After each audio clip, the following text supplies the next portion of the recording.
Masih banyak perusahaan di kota Seribu Sungai ini yang masih belum berlangganan untuk mengelola limbahnya dengan Perumdapal Domestik Banjarmasin.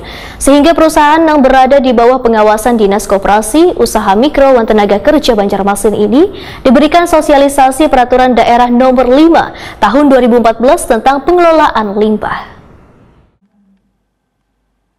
Masih banyak perusahaan di kota Seribu Sungai ini yang belum berlangganan untuk mengelola limbahnya dengan Perumdapal Domestik Banjarmasin. Sehingga perusahaan yang berada di bawah pengawasan Dinas Koperasi, Usaha Mikro dan Tenaga Kerja Banjarmasin diberi kesempatan untuk mensosialisasikan Peraturan Daerah Nomor 5 Tahun 2014 tentang pengelolaan limbah. Demikian diperhatikan Kabid Hubungan Industrial wan Jaminan Sosial Banjarmasin Samsudin, Wetakuni Prima TV di sela-sela sosialisasi peraturan perundang-undangan ketenagakerjaan serta pelaksanaan kesehatan wan keselamatan kerja yang menghadirkan pelaku usaha di Hotel Piramid Banjarmasin besokan Kamis 24 Februari 2022.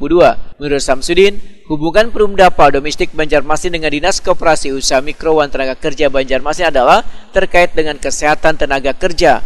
Karena bila lingkungan kerja sehat, maka tenaga kerjanya pun akan sehat sehingga hasil kerjanya menjadi optimal. Kalau masyarakat, dalam hal ini masyarakat tenaga kerja kita sakit-sakitan, hasil kerjanya kira-kira kada optimal. Kada optimal. Jadi kita berharap masyarakat secara umum, khususnya tenaga kerja, menyadari tentang kesehatan lingkungan, terutama pembuangan limbah domestik itu supaya bujur-bujur bisa dijalin kerjasama dengan Perumdapal.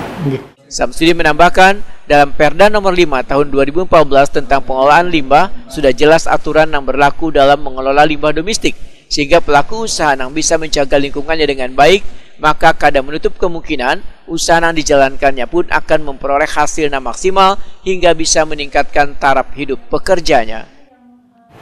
Dan kayak kami sampaikan tadi, dengan tenaga kerja yang sehat,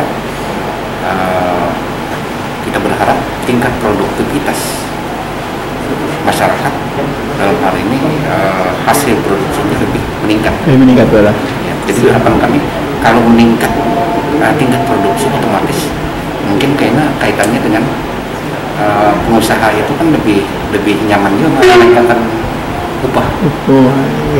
Menaikkan upah. Jadi dengan naik upah diharapkan tingkat kesejahteraan masyarakat secara umum dapat meningkat, sehingga dengan peningkatan kesejahteraan daya beli masyarakat juga meningkat. Jadi kuncinya ada pada kesehatan lingkungan.